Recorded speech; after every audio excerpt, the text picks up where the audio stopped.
सर्वांना नमस्कार.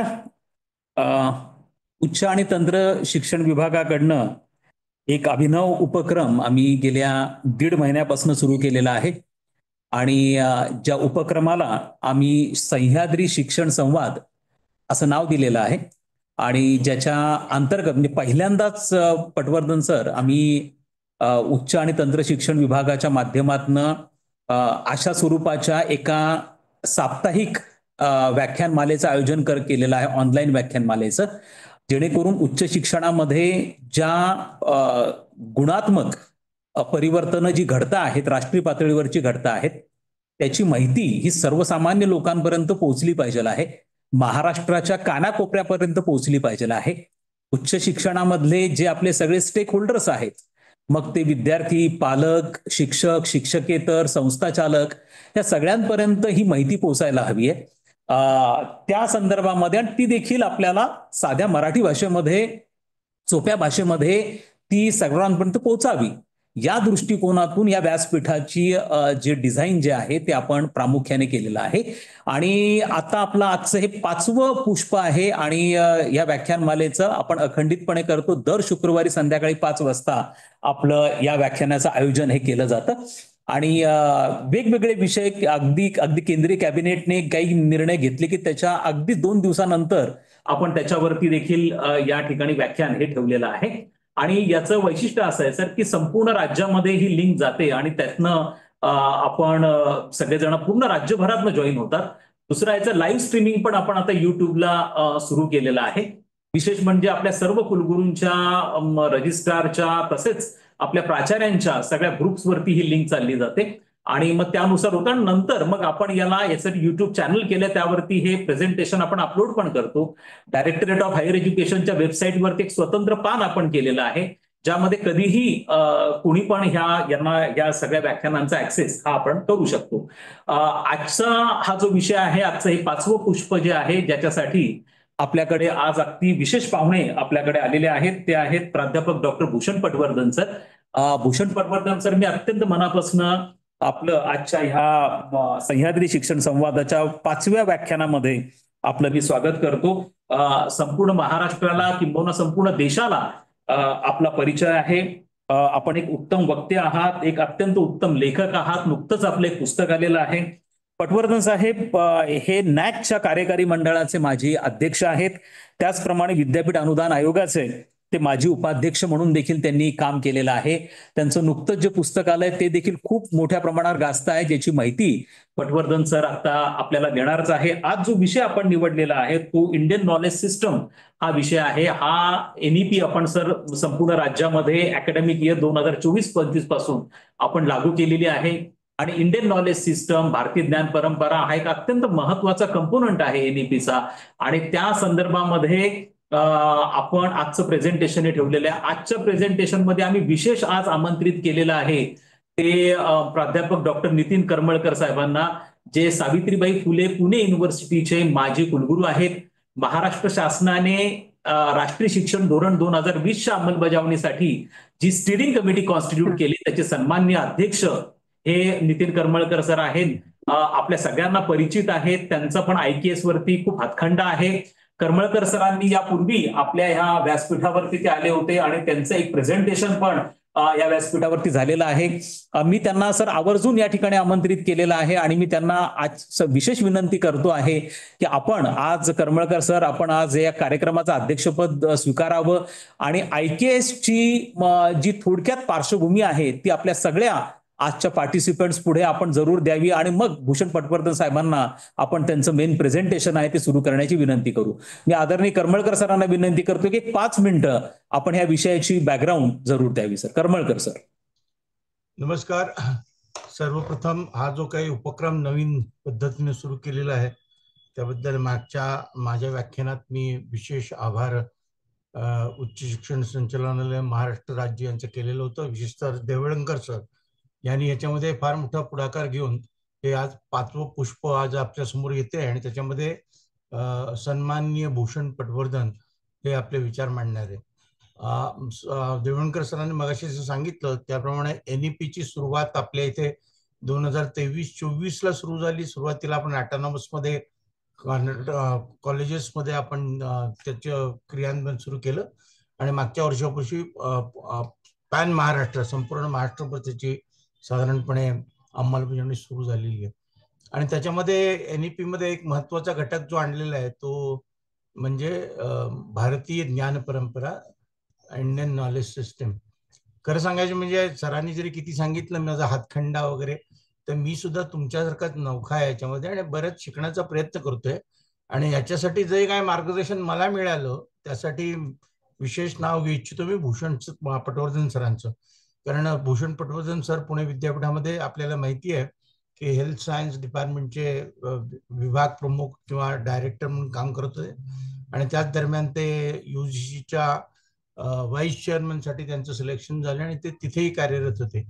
तर त्या दरम्यानच्या काळामध्ये साधारणपणे आम्ही या विषयावर काम करायला सुरुवात केली, ज्याचं संपूर्ण मार्गदर्शन त्यांनी केलं. ज्याच्यामध्ये बेसिकली 2 गोष्टी आम्ही विशेष उल्लेख करू इच्छितो की Indian council for cultural relations, ज्यांच्या माध्यमातून बेसिकली सॉफ्ट पॉवर म्हणून अनेक आजूबाजूच्या देशातील विद्यार्थ्यांना भारतामध्ये शिकण्यासाठी फेलोशिप दिली जाते. पण या विद्यार्थ्यांना भारत काय आहे कळावा आणि त्या दृष्टीने त्यांनी एक मालिका साधारणपणे त्याचं प्रयोजन केलं, युटेक्स, universalisation of Indian traditional knowledge system. आणि त्या संबंधात जवळजवळ 52 आपण एपिसोड केले. त्याच्यामध्ये संपूर्ण सगळं जे मार्गदर्शन ते पटवर्धन सरांचं होतं. त्याच्यानंतर योग हा विषय जो आहे तो योगाच्या बाबतीत सुद्धा बेसिकली काय काय गोष्टी आपण समजून घेतल्या पाहिजेत. तर सायन्स बिहाइंड योग ही मालिका सुद्धा त्यांच्या माध्यमातून आपण सुरू केली. त्यामुळे पटवर्धन सरांचं या संबंधितलं जे ज्ञान आहे किंवा रादर याच्यातले जी काही त्यांची अथॉरिटी आहे त्याचा उल्लेख विशेष करून मी इथे करू इच्छितो. आणि त्यामुळे मला आनंद आहे की सर आज जॉईन झालेले आहेत. आज ते जरी पुण्यात नसले तरी मुद्दाम या खास कार्यक्रमासाठी IIT खरगपूरमधून ते जॉईन झालेले आहेत. आणि अलीकडे त्यांचं एक जे पुस्तक आलेलं आहे जीनोम टू ओम म्हणून एक पुस्तक अलीकडेच आलेलं आहे. आणि साधारणपणे त्या पुस्तकाचं म्हणजे मी काही संपूर्ण पुस्तक वाचलेलं नाही, पण जवळजवळ निम्म्यापेक्षा जास्त ते वाचलेले आहे. आणि ज्याच्यामध्ये बेसिकली मला असं जे जाणवलं की बऱ्याच गोष्टीचा जो उल्लेख त्याच्यामध्ये आहे ते भारतीय ज्ञान परंपरेचा आहे. म्हणजे अलीकडचं जे सायन्स आहे त्या सायन्सला कुठेतरी जोडण्याचं काम भारतीय ज्ञान परंपरेच्या माध्यमातून त्याने करण्याचा प्रयत्न केलेला आहे. सायन्सच्या संबंधात जी काही प्रगती होती आहे ती वाखवण्यासारखीच आहे. पण एक कॉन्शियसनेस असला पाहिजे की सायन्स कसं आणि मानवजातीच्या उद्धारासाठी कसं चांगलं वापरलं गेलं पाहिजे. आणि त्या दृष्टीने या पुस्तकातून जास्त करून तो रोग जो आहे तो त्या संबंधातला आहे. आणि त्यामुळं पटवर्धन सरांचं इथं बोलणं आणि त्या संबंधात जास्त चांगलं सांगणं हे अत्यंत महत्वाचं ठरणार आहे. IKSच्या बाबतीत आपल्याला जी काही जाणवलेली आहे की प्रत्येक जण IKSच्या बाबतीत जो सिलेबस बनवलेला आहे त्याच्यामध्ये थोडंसं आपल्याला सतर्कता बाळगणं अत्यंत गरजेचं आहे. आणि ज्याच्यामध्ये भारतीय ज्ञान परंपरामध्ये विविध क्षेत्रामध्ये जे काही कार्य झालं त्याचं कुठेतरी कनेक्ट आत्ताच्या सायन्सशी कसं लावता येईल हाही प्रयत्न झाला पाहिजे. ज्याच्यामध्ये धातुशास्त्र असेल किंवा वॉटरशेड मॅनेजमेंट सारखे विषय असतील किंवा कला असेल किंवा गणिती असेल किंवा खगोलशास्त्र असेल, याच्यामध्ये उत्तम काम त्या काळामध्ये झालेलं आहे. आणि त्या संबंधातल्या गोष्टी बेसिकली कुठेतरी विद्यार्थ्यांना सांगणं, जेणेकरून आपण आता जे शिकतोय त्याची सुरुवात पारंपरिक पद्धतीनं 2,500-3,000 हजार वर्षापूर्वी झालेली होती, ही जाणीव त्यांना होणे कुठेतरी गरजेचं आहे. आणि त्या संबंधात डीप डाईव्ह जर घ्यायचं असेल तर आणखीन त्याच्याबद्दल वाचन केलं पाहिजे. आणि त्या दृष्टीनं मला असं वाटतं की IKS येणं किंवा असणं हे अत्यंत महत्वाचं आहे. मी पुन्हा एकदा director higher education doctor Devalankar sir, director higher education यांच्याबरोबर इथं तिथे उपस्थित असलेले मगर सर आहेत आणि इतर अनेक जे प्राध्यापक मंडळी कुलगुरू या कार्यक्रमासाठी विशेष उपस्थित आहेत, त्या सर्वांचं स्वागत करतो. पटवर्धनांची वेगळी ओळख करून देण्याची गरज नाही आहे. आपल्याला महाराष्ट्राला त्यांची ओळख, महाराष्ट्र म्हणण्यापेक्षा भारतभर त्यांची ओळख आहे. आणि आता ते आयुषचे नॅशनल प्रोफेसर म्हणून काम करतात आणि त्या कारणास्तव ते देशभर त्यांची भ्रमंती सुरू असते. आणि या भ्रमंतीच्या माध्यमातून सुद्धा अनेक वेळा अनेकविध नवीन गोष्टींचा वेध ते घेत असतात. आणि तो वेध घेतलेला वेध पुस्तकाच्या माध्यमातून किंवा चर्चेच्या माध्यमातून वक्तृत्वाच्या माध्यमातून लोकांपर्यंत आणण्याचा ते प्रयत्न करत असतात. पुन्हा एकदा पटवर्धन सरांचं मी या कार्यक्रमामध्ये स्वागत करतो आणि या छोट्याशा साधारणपणे प्रस्तावनेनंतर मी त्यांना विनंती करतो की आपण आपल्या कार्यक्रमाला सुरुवात करावी. नमस्कार, धन्यवाद करमळकर सर. आपल्या प्रास्ताविकाबद्दल आपण अतिशय उत्तम पद्धतीने हे 2 प्रकल्प जे सांगितलेत पुणे विद्यापीठात कुलगुरू असताना आपण ते प्रत्यक्षात आणले. आणि सध्याचे संचालक शैलेंद्र देवळणकर हे सुद्धा अभिनव कल्पना पुढे घेऊन येऊन त्या प्रत्यक्षात राबवण्यामध्ये त्यांचा हातखंडा आहे. जिओपॉलिटिक्सचा त्यांचा विषय आहे आणि त्यांचं लेखन आपण सर्वजण नेहमी वाचत असतो. आंतरराष्ट्रीय घडामोडीचे अतिशय उत्तम अभ्यासक आहेत आणि त्यांचं हे नेतृत्व या डायरेक्टरेटला मिळाल्यामुळे त्याला एक नवीन उभारी आलेली मला दिसते. NEPचं इम्प्लिमेंटेशन करण्यात महाराष्ट्र राज्य हे खूप मोठ्या प्रमाणावरती अग्रेसर आहे, हे मी मुद्दामून आपल्याला सांगू इच्छितो. डॉक्टर करमळकर सरांच्या अध्यक्षतेखाली आपण जी कमिटी नेमलेली आहे त्याच्या कमिटीच्या 1-2 मिटिंगला सुद्धा मला जायचा योग आला आणि अतिशय उत्तम सगळ्या कुलगुरूंच्या मदतीने याचं इम्प्लिमेंटेशन होते. आजचा विषय जो आपण मला दिलेला आहे तो खूप महत्वाचा आहे, कारण आपल्याला सगळ्यांनाच माहिती आहे की NEP मध्ये भारतीय विद्या आणि इंडियन नॉलेज सिस्टीम्स किंवा भारतीय ज्ञान शाखा याच्यावरती खूप मोठा भर दिलेला आहे. ही पॉलिसी जेव्हा प्रत्यक्षात येत होती त्यावेळेला डॉक्टर कस्तुरीरंगन बरोबर काम करायचा मला योग आलेला होता. डॉक्टर रंगन यांच्याबरोबर मी अनेक वर्षापासून काम करतोय. कर्नाटक नॉलेज कमिशन मध्ये सुद्धा आम्ही एकत्र होतो आणि तेव्हापासून त्यांचा भारतीय ज्ञान परंपरेकडे असलेला ओढा आम्हाला दिसून आला आणि म्हणूनच NEP मध्ये हे एवढ्या प्रभावीपणे ते येऊ शकलं. आणि नुसतं ते पॉलिसीमध्ये येऊन उपयोग नसतो, तर ते प्रत्यक्षात आणण्यासाठी त्याची अंमलबजावणी सुद्धा व्हायला पाहिजे असते आणि त्या अंमलबजावणीमध्ये महाराष्ट्र सरकारने खूप मोठा पुढाकार घेतला आहे, मला मुद्दामून नमूद करावं असं वाटतं. आज मी इथं IIT खरगपूरमध्ये आहे आणि IIT खरगपूरमध्ये सुद्धा इंडियन नॉलेज सिस्टीम वरती सेंटर ऑफ एक्सलन्स आहे गव्हर्नमेंट ऑफ इंडियाचं. आणि हा एक अतिशय अभूतपूर्व योगायोग मी समजतो की आज सकाळीच मी या विषयावरती इन्स्टिट्यूशनल लेक्चर म्हणतात त्याला, ते IIT खरगपूरमध्ये दिलं आणि त्या ठिकाणी सर्व IIT खरगपूरचे डायरेक्टर, डेप्युटी डायरेक्टर्स आणि डीन्स आणि सिनियर प्रोफेसर्स वगैरे सुद्धा सगळे उपस्थित होते. आणि मला असं दिसून आलं की IIT खरगपूर सारख्या अतिशय म्हणजे ती तर पहिली IIT भारतामधली अतिशय नावाजलेली IIT आणि प्रचंड मोठा अल्युमिनाय या IITचा आहे, जगभर पसरलेला आणि अतिशय उत्तम दर्जाचं फॅकल्टी या ठिकाणी आहे. तर त्यांना सुद्धा आता मला दिसलं की या विषयामध्ये खूप मोठ्या प्रमाणावरती रस येतो आहे आणि भारतीय ज्ञान परंपरा कालच माझ्याबरोबर आपल्याला कल्पना असेल बाप्स BAPS नावाची जी संस्था आहे, जे स्वामीनारायण मंदिर सर्व जगभर प्रसिद्ध केलेलं आहे, त्याचे संशोधन संस्थेचे जे मुख्य आहेत प्रमुख भद्रेश दासजी स्वामी, ते काल माझ्याबरोबर इथे होते. आमच्या दोघांचं एक सेशनही झालं आणि त्यांनी खूप छान म्हणजे त्यांनी भव्य भारत ही संकल्पना घेऊन कालचं सेशन होतं आणि त्याच्यामध्ये त्यांनी अशी अतिशय सोपी आणि छान उदाहरणं दिली. त्यांनी हे जिनोम टू ओम पुस्तक जे आहे त्याच्याबद्दल सुद्धा अतिशय गौरव उद्गार काढले आणि त्या पुस्तकाबद्दल सुद्धा मी थोड्या वेळाने बोलणार आहे. पण सुरुवात करताना मला असं सांगायला पाहिजे की भारतीय ज्ञान परंपरा जी आहे ती आज किती वर्षाची असं जर विचारलं तर आपल्याला निश्चितपणे सांगता येत नाही खरं म्हणजे. कारण हे जे सगळी वर्षांमध्ये जे गडबड झालेली आहे इतिहासामध्ये, त्यामुळे आपल्या इतिहासातले खरे आकडे समोर आणणं खूप अवघड आहे.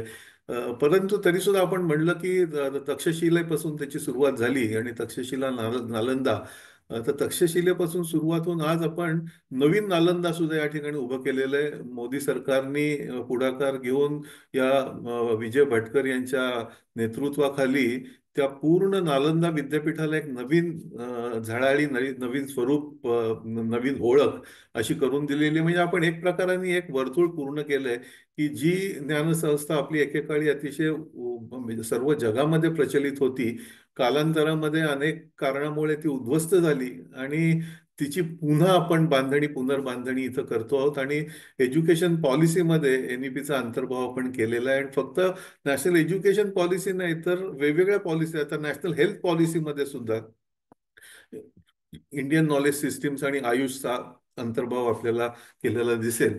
आजच्या सेशनमध्ये आमचे जी बोलणं झालं त्याच्याप्रमाणे मी असं म्हणत होतो की भारतीय ज्ञानशाखांकडे आपण फक्त संस्कृत किंवा संस्कृत एक भाषा या विचाराने न बघता आपण याच्याकडे एक नाविन्याचा स्रोत म्हणून बघण्याची आवश्यकता आहे.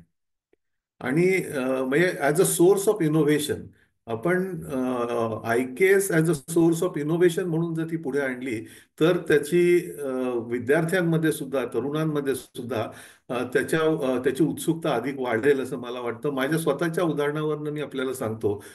मी स्वतः विज्ञानाचा विद्यार्थी आहे, नंतर औषधशास्त्रामध्ये माझं संशोधन आहे.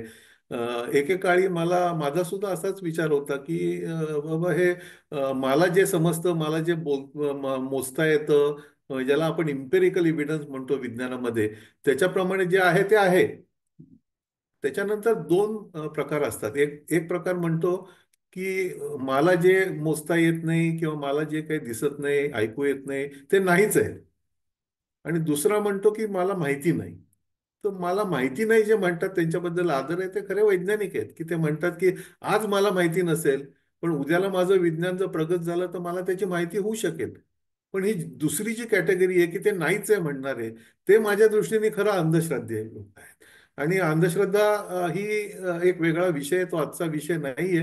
पण भारताची ही जी काही प्रगल्भ ज्ञान संस्कृती आहे, ती का प्रगल्भ आहे, ती का भव्य आहे, हे जर आपण बघितलं तर त्याचं पहिलं कारण असं आहे की भारताने शिक्षणामध्ये त्या काळामध्ये एवढी मोठी झेप घेतलेली होती की जगामधली विद्यापीठं जी आहेत, विद्यापीठी संकल्पना जी आहे, ती सुद्धा भारतातनं सुरुवात झाली. म्हणजे आज आपण बलोना वगैरे हे म्हणत असू, तिथं तो बलोना झालं आणि तिथनं युरोपमधनं ते विद्यापीठाची संकल्पना आली. पण विशेषतः आणि याच्यामध्ये अनेक लोकांनी आता नवीन संशोधन करून असं दाखवून दिलेलं आहे की विद्यापीठ किंवा विश्वविद्यालय ही संकल्पना ही मूळ भारताची आहे. आणि तक्षशिला हेच पहिलं विद्यापीठ या ठिकाणी होतं की ज्या ठिकाणी जगभरातून विद्यार्थी तिथे येत होते. आपली जी काही पेडॅगॉजी होती त्यावेळेला शिकवण्याची पद्धत जी होती ती गुरुकुल पद्धत होती. आणि आपल्या सर्वच एकूण शिक्षण पद्धतीमध्ये प्रश्नोत्तरांवरती भर होता, क्युरिओसिटी, उत्सुकता. आणि विद्यार्थ्याला सुद्धा आपण कमी लेखत नव्हतो. म्हणजे शिक्षणामध्ये भारत महान होता किंवा भव्य होता एकेकाळी.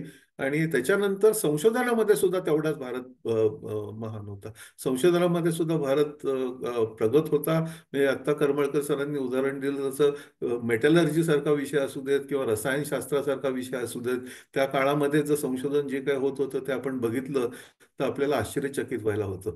त्याची तिसरं कारण असं आहे भारतामध्ये, हे म्हणजे एक झालं शिक्षण, दुसरं संशोधन, आणि तिसरं अध्यात्म. ही भारताची खरी ओळख आहे. आज जगामध्ये सायन्स आणि स्पिरिच्युअलिटी या दोघांबद्दल खूप मोठी उत्सुकता निर्माण झालेली आहे. याचं कारण असं आहे की आज विज्ञानाला हे कळून चुकलेलं आहे की आपण फक्त इम्पेरिकल एव्हिडन्सच्या मागे लागून संकुचितपणे विचार करून चालत नाही. आणि विज्ञानाच्या पलीकडे आज माहिती असलेल्या गोष्टींच्या सुद्धा पलीकडे काहीतरी आहे. आणि त्याला आम्ही प्रज्ञान म्हणतो. तैत्तिरीय उपनिषदामध्ये प्रज्ञानम ब्रह्मा असं एक महावाक्य आहे. आम्ही म्हणले प्रज्ञानम ब्रह्मा म्हणजे यांना काय सांगायचंय. तर प्रज्ञानम ब्रह्माला आम्ही मग मेटा सायन्स असं म्हणायला लागलो. म्हणजे उदाहरणार्थ विज्ञान म्हणजे जर निसर्गाचा अभ्यास करणारी एक शाखा आहे असं आपण गृहीत धरलं. म्हणजे विज्ञानाला जर तुम्ही विचारलं तर ते सांगू शकतात की बाबा ही झाडं आहेत बाहेर किंवा हे प्राणी आहेत, ते कसे निर्माण झाले, त्यांचं इव्हॉल्युशन काय झालं, त्याच्यामध्ये कुठली एन्झाईम्स आहेत, त्याच्यामध्ये काय बायोकेमिकल्स आहेत, कसं हॉर्मोनल बॅलन्स होतो वगैरे अनेक गोष्टी ते सांगू शकतात. क्लोरोफिल मधनं काय त्याचा रोल आहे, हिमोग्लोबिनचा काय रोल आहे. तर म्हणजे विज्ञान हे जर निसर्गाचा अभ्यास करणारी शाखा म्हणली तर विज्ञानाचा अभ्यास करणारी जी शाखा आहे, सायन्स ऑफ सायन्स, त्याला आम्ही मेटा सायन्स म्हणतो. आणि त्याला आपण प्रज्ञानही म्हणू शकतो. म्हणजे प्रज्ञान ही जी संकल्पना आपल्याकडची आहे ती खूप मोठी आणि भव्य संकल्पना आहे की जी आज प्रगत शास्त्रामध्ये सुद्धा त्याची मी तुम्हाला सांगतो की अनेक महत्वाचे जे शोध लागलेले आहेत ना जगामध्ये आज, आणि ते शोध जे लागलेले आहेत ते फक्त प्रयोगशाळेमध्ये प्रयोग करून लागलेले नाही आहेत. तर हे जे काही मोठमोठे शोध लागलेले आहेत ना, ते इंट्युएशनच्या माध्यमातून लागलेले आहेत आणि मोठमोठे शास्त्रज्ञांनी मान्य केलेले. याचं उदाहरण म्हणून मी तुम्हाला जर्मन मॅथमॅटिशियन आहे कार्ल फ्रेडरिक गॉस, त्याचं उदाहरण देईन. कार्ल फ्रेडरिक गॉस म्हणतो की मला हे फॉर्म्युले जे मी शोधून काढले ते मला आधीच माहिती होते. मी शोधून नाही काढले, मला आधीच माहिती होते. मग आम्ही बॅकवर्ड काम केलं, मी मागे गेलो आणि ते प्रूव्ह करण्यासाठी मागचे बॅकवर्ड वर्क केलं आणि मी ते प्रूव्ह करून दाखवले. पण मला आधीच माहिती होते ते. तसंच रामानुजम सुद्धा, रामानुजमना जे काही मॅथमॅटिकल त्यांच्या शोध लागले ते म्हटलं मला आधीच माहिती होते, त्याच्यानंतर मी बॅकवर्ड केलं. आईन्स्टाईननी सुद्धा मान्य केलेलं आहे की इम्प्रेशनचा खूप मोठा प्रभाव आहे. म्हणजे आपल्या शास्त्रामध्ये आपण ज्याला अनुभव आणि अनुभूती या दोन्ही मधला जो फरक करतो ना, तो विज्ञानाला आज तेवढा ज्ञात नाहीये, असं मला मुद्दा म्हणून सांगायला पाहिजे. आणि म्हणून भारतीय ज्ञानशास्त्रांचा त्याच्यात खूप मोठा एक रोल आहे. आणि भारतीय ज्ञान शाखांचा अंतर्भाव आपल्या शिक्षणामध्ये का करायला पाहिजे याचं कारण देवळणकर सर, तुम्हाला माहिती आहे, तुम्ही सगळं जगामध्ये सगळा आढावा घेत असता. आज काय झालं की एकेकाळी विज्ञान आणि अध्यात्म हे आपल्या याच्यामध्ये वेगवेगळे नव्हतेच. म्हणजे आपल्या संस्कृतीमध्ये विज्ञान आणि अध्यात्मामध्ये विज्ञान होतच, म्हणजे ते वेगळं आपल्याला सांगायची कधी गरज पडली नाही. परंतु पाश्चात्य देशांमध्ये मात्र ही संकल्पना नव्हती. पाश्चात्य देशामधलं विज्ञान जे आलं ते अरिस्टॉटलियन लॉजिक वरती आलं, की ज्याच्यामध्ये ॲटम, इलेक्ट्रॉन, मॉलिक्युल्स वगैरे याचा अभ्यास केला गेला, ज्याला रिडक्शनिस्ट सायन्स आपण म्हणतो. आपल्याकडचं जे विज्ञान आहे ते पंचमहाभूत, त्रिदोष, गुण, या रस, या सगळ्या वेगवेगळ्या संकल्पनांवरती आधारित आहे. ते होलिस्टिक आहे. आणि त्यामुळे आपल्याला या दोन गोष्टींमध्ये समन्वय कसा साधता येईल याच्यासाठी माझ्या उदाहरणावरनं मी तुम्हाला सांगतो की भारतीय ज्ञानशाखा हे इनोव्हेशन सोर्स कसे होऊ शकतात. म्हणजे माझं स्वतःचं काम पूर्वीच्या काळामध्ये औषध शोधण्याचं होतं. आयुर्वेदाच्या वनस्पतींमधनं चांगली चांगली औषधं निर्माण करणं याच्यावरती माझं संशोधन होतं. पण त्यावेळेला मला 2000 साली असं वाटलं की हे खूप सीमित आहे. आयुर्वेदाला फक्त वनस्पतींपुरतं मर्यादित करणं हे योग्य नाही. आयुर्वेदामधल्या ज्या मूळ संकल्पना आहेत त्या महत्वाच्या आहेत आणि त्याच्यावरती संशोधन करायला पाहिजे. म्हणून आम्ही वात, पित्त, कफ याचा जेनेटिक बेसिस काय आहे हे शोधण्याचा प्रयत्न केला. आणि आज त्याच्यामधनं आयुर्जिनॉमिक्स नावाची एक नवीन वैज्ञानिक शाखा उदयाला आलेली आहे. कोट्यवधी रुपयाचं फंडिंग आज आयुर्जिनॉमिक्सला उपलब्ध आहे. पण त्याची सुरुवात पुणे विद्यापीठाच्या हेल्थ सायन्सेसच्या याच्या छोट्या प्रयोगशाळेमध्ये आलेल्या पहिल्या PCR वरती ही सुरुवात आम्ही त्यावेळेला केली. आणि त्याच्यातनं एवढं मोठं आहे, म्हणजे एका प्रचंड मोठ्या ज्ञानसागरामधला एक बिंदू फक्त आम्ही घेतला आणि त्याच्यामधनं एवढी मोठं संशोधन निर्माण झालं. मी तुम्हाला सांगतो की तुम्ही जर गेल्या 8 वर्षामधल्या नोबेल प्राइजेस कोणाला मिळाली याचा जर अभ्यास केला तर आपल्या असं लक्षात येईल की बहुतेक सर्व नोबेल प्राइजेस ही भारतीय ज्ञान शाखांशी काही ना काहीतरी परिस्थितीमध्ये संबंधित आहे. म्हणजे उदाहरण तुम्हाला सांगायचं झालं तर 2015 साली नोबेल प्राइज मिळालं ते एका चायनीज वनस्पतीपासून आर्टिमिसिनिन नावाचं मलेरियाचं औषध शोधून काढलं, त्याला मिळालं. आता भारतामध्ये तुम्ही बघितलं तर सर्पगंधापासून रेसरपिन नावाचं एक औषध तयार केलं सिबा गायगी कंपनीने. पण आपल्याला त्याचा कधी लाभ मिळाला नाही किंवा आपलं कधी त्याच्यामध्ये एक्नॉलेजमेंट मात्र केलं गेलं नाही. 2018 साली आपण जर विश्वास ठेवला असताना की आपल्याकडे उपवास करतात, कोणी सोमवार करत असेल, कोणी गुरुवार करत असेल, कोणी शनिवार करत असेल, बरेच लोक एकादशीचे उपास करतात, चतुर्थीचे उपास करतात, त्या उपासामधलं विज्ञान काय आहे हे जर आपण शोधण्याचा प्रयत्न केला असता 20 वर्षापूर्वी कामाला लागलो असतो आपण, तर 2000 साली उपवासामुळे कॅन्सर बरा होऊ शकतो याला नोबेल प्राइज मिळालंय. 2018 सालचं नोबेल प्राइज जे आहे ते उपवासाला आपण ऑटोफॅजी म्हणतो. म्हणजे उपवास तुम्ही केलात तर तुमच्या स्वतःच्या शरीरातल्या ज्या दूषित पेशी आहेत त्या पेशी नष्ट व्हायचं प्रमाण वाढायला लागतं. डिटॉक्सिफिकेशन प्रोसेस ऍक्च्युली चालू होते. या सगळ्या संशोधनाला 2018 सालचं मिळालं. त्याच्यानंतरचं नोबेल प्राइज काय मिळालं तर त्यांनी दाखवून दिलं की दिवसाच्या वेगवेगळ्या वेळामध्ये, ज्याला आपण बायोलॉजिकल रिदम म्हणतो, ते असतात आणि त्याप्रमाणे आपल्या शरीरातली रसायनं ही कमी जास्ती होत असतात. म्हणजे समुद्राला भरती पौर्णिमेला येते, पण ती तशीच आपल्या शरीरामध्ये सुद्धा पौर्णिमेला बदल होत असतात, अमावस्येला सुद्धा बदल होत असतात. हे जे काही आहे आपल्याकडचं विज्ञान, आणि एकादशी का करावी, किती दिवसांनी करावी, उपवास का करावा, वेगवेगळ्या श्रावणामध्ये उपवास का करावा किंवा रोजे का करावे, हे जे काही याच्यावरतीचं संशोधन त्यावेळेला आपण केलं असतं तर कदाचित ऑटोफॅजीचं नोबेल प्राइज आपल्याकडे आलं असतं. आपण म्हणतो की 2022 सालचं उदाहरण तुम्हाला आत्ताचं देतो. म्हणजे अद्वैत तत्वज्ञान आपल्याला सांगतं आणि क्वांटम एन्टँगलमेंट वरती जे काही आता 2022 आपण जर विश्वास ठेवला असताना की आपले जे काही पूर्वज सांगता आहेत की म्हणजे अद्वैत तत्वज्ञान काय आहे बेसिकली हे जर आपण समजून घ्यायचा प्रयत्न केला असता आणि त्या दृष्टीने किंवा कणादाला जर आपण समजून घ्यायचा प्रयत्न केला असता तर आपल्याला हे नोबेल प्राइज जे 2022 साली आहे ते मिळालं असतं. पण होतं काय, करमळकर सर आपण ह्याच्याबद्दल बोललो सुद्धा आहोत, की काय होतं की जेव्हा कोणीतरी करून दाखवतो ना हे, त्यावेळेला आपण आपल्या शास्त्रांमध्ये जातो आणि आपण सांगतो हे आम्हाला 10,000 वर्षापूर्वी माहिती होतं. आता तसं चालणार नाही. आपण जगाला सांगायला पाहिजे की हे तुम्हाला आज माहिती नाहीये, पण हे आमच्या शास्त्रामध्ये लिहिलेलं आहे, याच्यावर आम्ही संशोधन करून हे दाखवून दिलेलं आहे, तुम्हाला जे माहिती नव्हतं याच्यातनं नवीन ज्ञान उदयाला आलेलं आहे. हा जर आपण अप्रोच घेतला तर संस्कृत आणि आपल्या भारतीय ज्ञानशाखा या एक नवीनतेचं नवीन स्रोत निर्माण होऊ शकेल. म्हणजे आयुर्वेदातलं एक उदाहरण आम्ही फक्त दोष प्रकृती वात पित्त कफ वरती घेतलं, पण असे अनेक पैलू आयुर्वेदामध्ये आहेत. अग्नी या विषयावरती जर कोणी संशोधन केलं ना, मी तुम्हाला नक्की सांगू शकतो अग्नी विषयावरती 10 वर्ष जर कोणी वाहून घेतलं तर त्याला निश्चितप्रमाणे नोबेल प्राइज मिळू शकेल. आणि अशा अनेक आहेत. रसाची संकल्पना आहे किंवा गुणाची संकल्पना आहे, ही फक्त आयुर्वेदाची सांगतोय.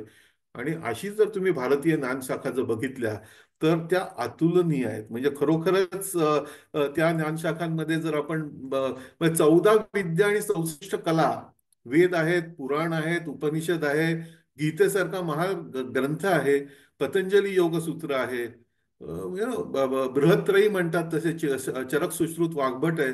माधव निधनामध्ये 5,000पेक्षा वेगवेगळी सायन्स अँड सिम्पटम्स त्यांनी सांगितलेली आहेत.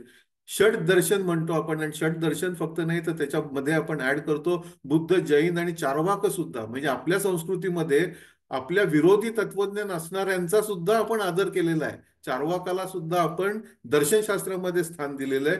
हे आपल्या भारतीय ज्ञान परंपरेचं वैशिष्ट्य आहे. आणि हे करत असताना आता मी थोडासा पुस्तकाकडे वळतो. पुस्तक लिहित असताना मला जेव्हा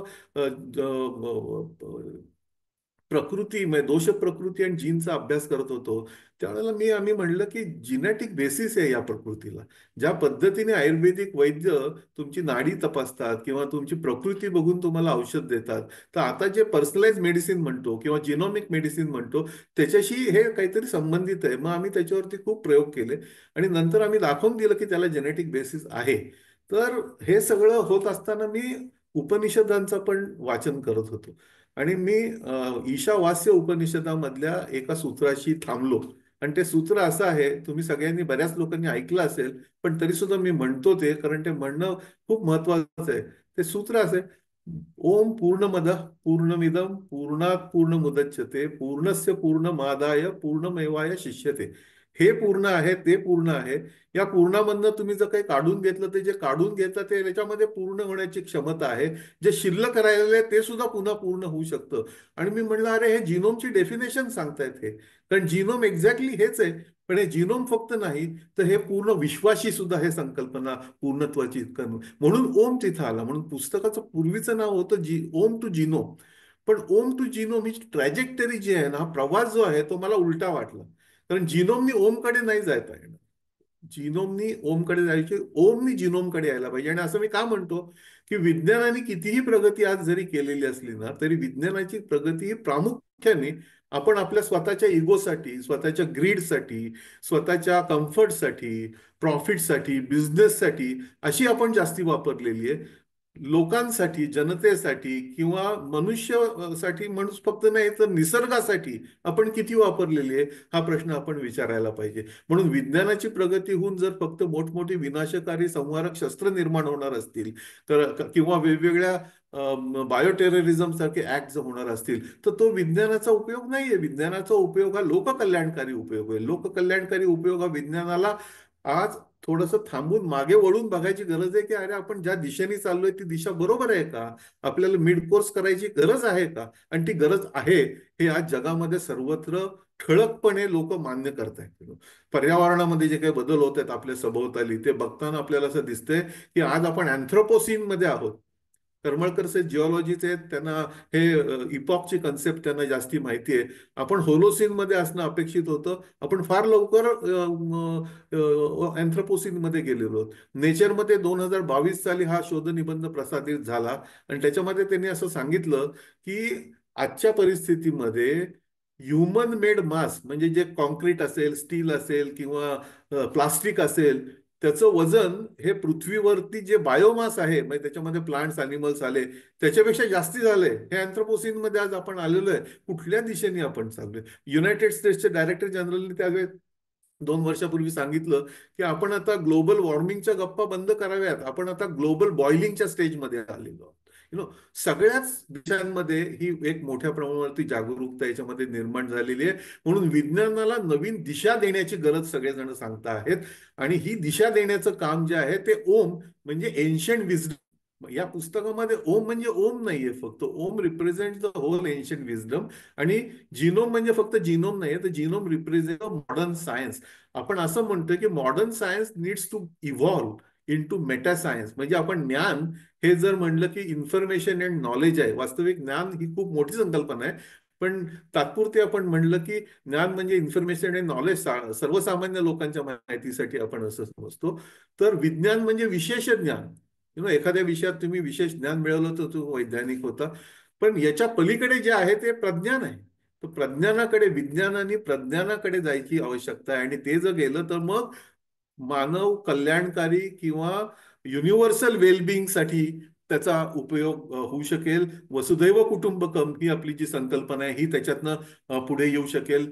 ही याच्यामध्ये मांडणी केलेली आहे. कारण विज्ञानामध्ये जी प्रगती होतीये ना, त्याच्यामध्ये तुम्ही बघितलं तर प्रगतीबरोबर अनेक दुष्परिणाम पण आपण समोर दिसत आहेत आपल्याला.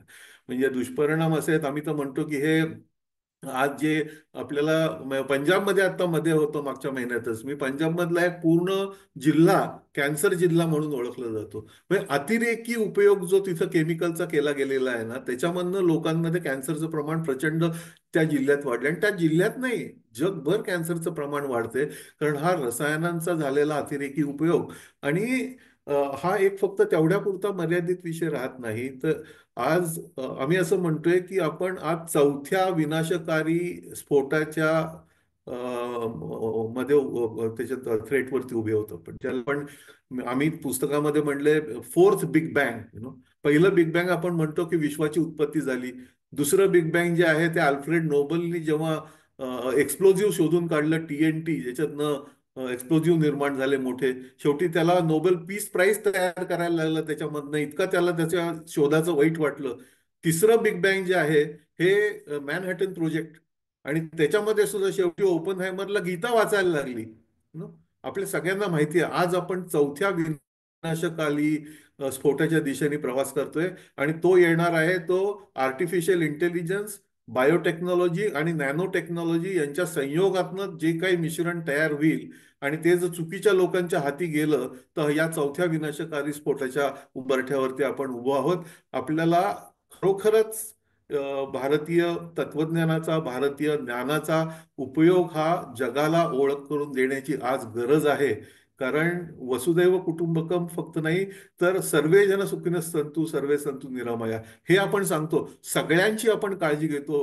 हे विश्वची माझे घर असं आपण म्हणतो. आणि हे म्हणत असताना आपली जी ज्ञानशाखा आहे ती एक इनोव्हेशन या दृष्टीने आपण जर त्याच्याकडे जर विचार केला तर ते खूप मोठं साधन येईल. याच्यामध्ये आम्ही खूप गोष्टी पुस्तकामध्ये आम्ही चर्चा केलेली आहे. योगाबद्दल आम्ही खूप चर्चा केलेली आहे.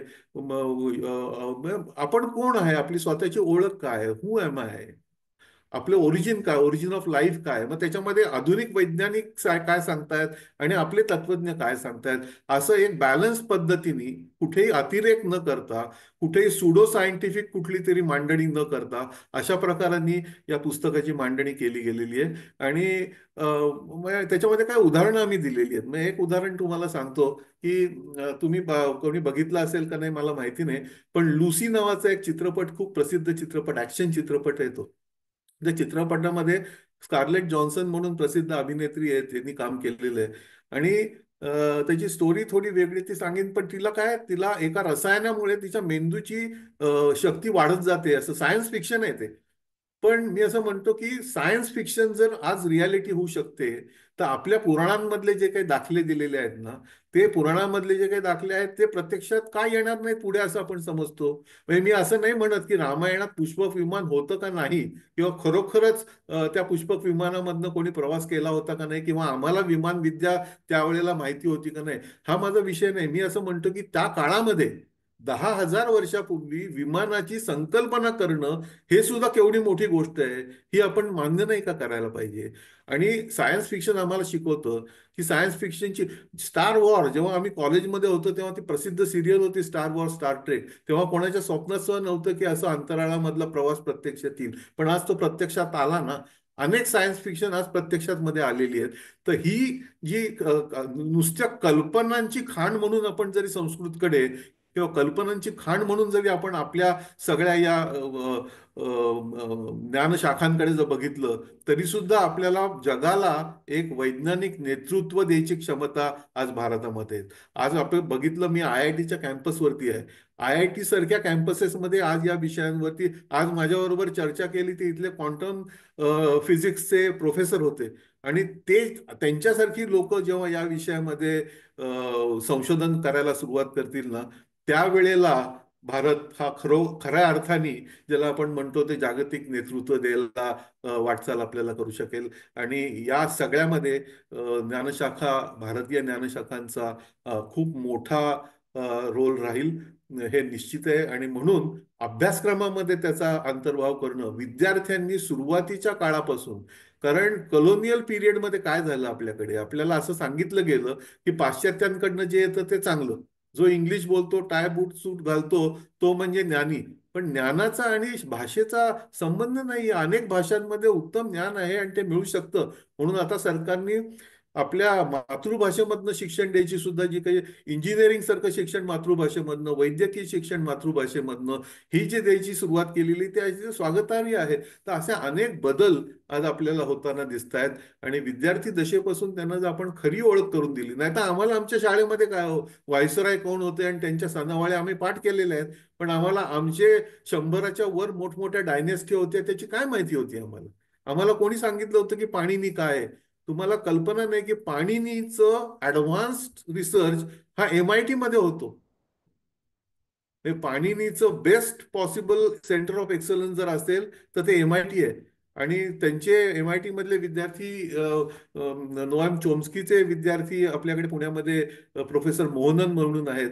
ते पाणिनीवरती एक खूप मोठं अथॉरिटी आहेत. ते आम्ही तर कोणी वाचलंही नव्हतं पाणिनी. म्हणजे पाणिनीचं आणि हा एक कणात कोणी वाचला होता कणात. पण ही जी भारतीय ज्ञानशाखा, याच्यामध्ये शेवटी मी तुम्हाला असं फक्त सांगेन, आणि त्याच्यानंतर मी तुम्हाला थोड्याशा पुस्तकाच्या स्लाइड दाखवेन.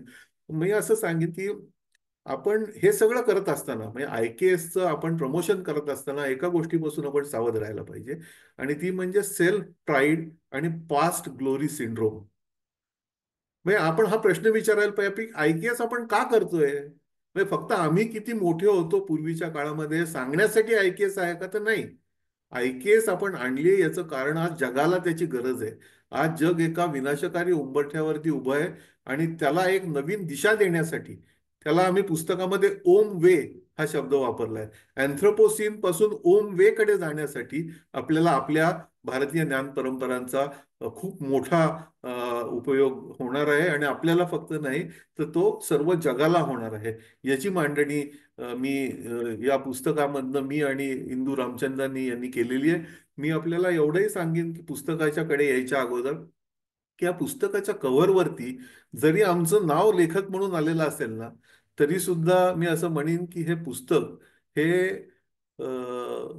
आमच्याकडनं कसं घडलं हे नाही सांगता येणार. That book has evolved. आम्ही त्याला एक माध्यम म्हणून फक्त राहिलेलो आहोत. आज ते पुस्तक वाचताना मला सुद्धा आश्चर्य वाटतं की अरे, हे सगळं स्ट्रक्चर या पुस्तकाचं कसं ते आलं पुढे. म्हणजे मला मागच्या महिन्यामध्ये लंडन स्कूल ऑफ हायजीन मधनं फोन आला. जॉन पोर्टर म्हणून तिथले प्रोफेसर आहेत, आणि त्यांनी मला विचारलं, "या पुस्तकामध्ये तुम्ही मांडणी अशा पद्धतीने कशी केली?" मी त्यांना सांगितलं प्रामाणिकपणे की अहो, आम्ही नाही केली, ही मांडणी झाली, आमच्या हातून करून घेतली गेली.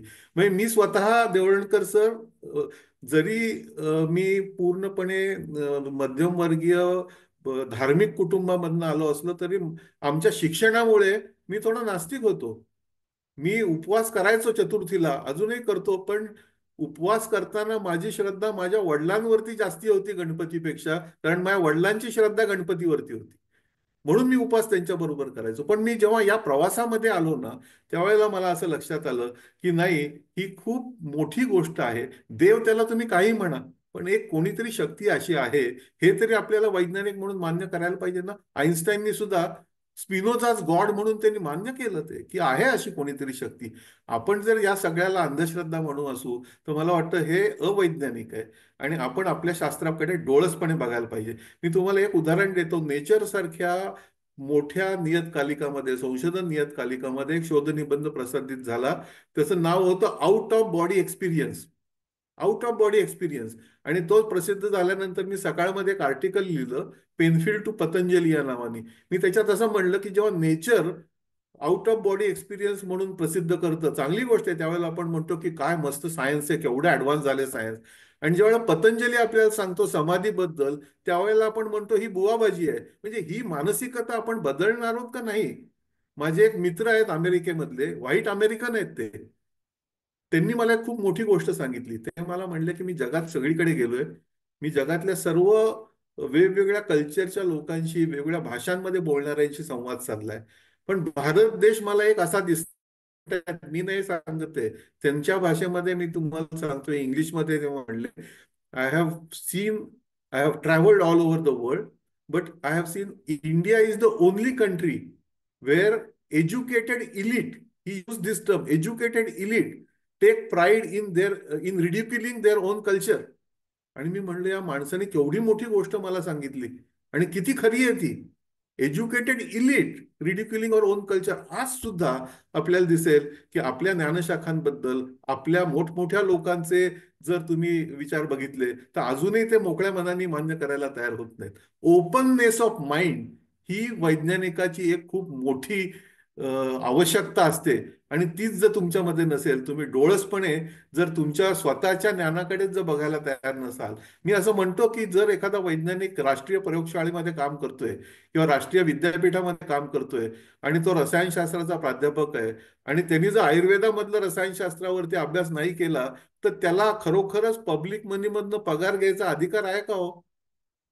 म्हणजे परदेशामधनं कुठल्या तरी गोष्टी आणून त्याच्यावरती फक्त आम्ही अभ्यास करत बसलोय वर्षानुवर्ष, आणि मोठमोठे पेपर आम्ही लिहितोय, आणि म्हणून आम्ही मोठे शास्त्रज्ञ झालो असं आपण म्हणायचं का? आणि पाहिजे असेल तर मग त्याला आमच्या टॅक्सपेअरच्या मनीमधनं आम्ही का पगार द्यावा? आमच्या ज्ञानशाखांवरती कोण अभ्यास करणार? आम्ही आयुर्वेदिक वैद्याला विचारणार का तुम्ही काय संशोधन करता म्हणून? हे चुकीचं आहे. आपल्या वैज्ञानिकांनी जेव्हा आपल्या ज्ञानशाखांवरती संशोधन करायला सुरुवात करतील, त्यावेळेला भारत हा खऱ्या अर्थाने जगाला आपलं नेतृत्व देऊ शकेल. नाहीतर आपलं ज्ञान पॅकेज करून परत आपल्याकडे येईल. आज योग पॅक करून बाहेरकडनं आपल्याकडे येतोय, तसंच आयुर्वेद येईल आणि तसं अनेक ज्ञान येतील. जसं क्वांटम एंटँगलमेंट मध्ये नोबेल प्राइज 22 मध्ये मिळालं, ते संपूर्णपणे जे आहे ते आपल्या अद्वैत विज्ञान फिलॉसॉफीवरती आधारित आहे. पण त्याच्याबद्दल कोणी बोलणार नाही. मॅट्रिक्सचा पूर्णपणे यौगिक मूव्ही होता, त्याच्या शेवटी त्यांनी शांती मंत्र म्हणून दाखवला, पण कुठेही आपल्याला अॅक्नॉलेज केलं गेलं नाही. हे केव्हा बदलेल? तर आपल्याकडचे वैज्ञानिक, आपल्याकडचे विचारवंत जेव्हा आपल्याकडच्या ज्ञानाकडे अधिक गांभीर्याने बघतील आणि त्याच्यामध्ये काम करतील. आणि मला वाटतं की या माध्यमातनं, आपल्या माध्यमातनं आपण जे काही हा उपक्रम सुरू केलेला आहे, आणि IKS वरती आपण आज जे व्याख्यान ठेवलं, त्याच्यामधनं मोठमोठे कुलगुरू आज या ठिकाणी उपस्थित आहेत, प्राध्यापक उपलब्ध आहेत. हे नंतर विद्यार्थी सुद्धा बघतील. त्यांना याच्यातनं आपल्या ज्ञानाकडे अधिक गांभीर्याने, अधिक औत्सुकतेने बघायची प्रक्रिया याच्यामधनं वेग घेऊ, ही प्रार्थना. आता शेवटच्या 5 मिनिटांमध्ये फक्त मी तुम्हाला एक थोडक्यात पुस्तकाबद्दल सांगणार आहे. मी स्लाइड्स वरती येतोय, आणखीन शेअर मध्ये येतोय मी.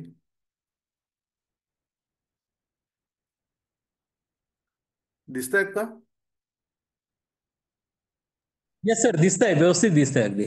दिसतायत ना? येस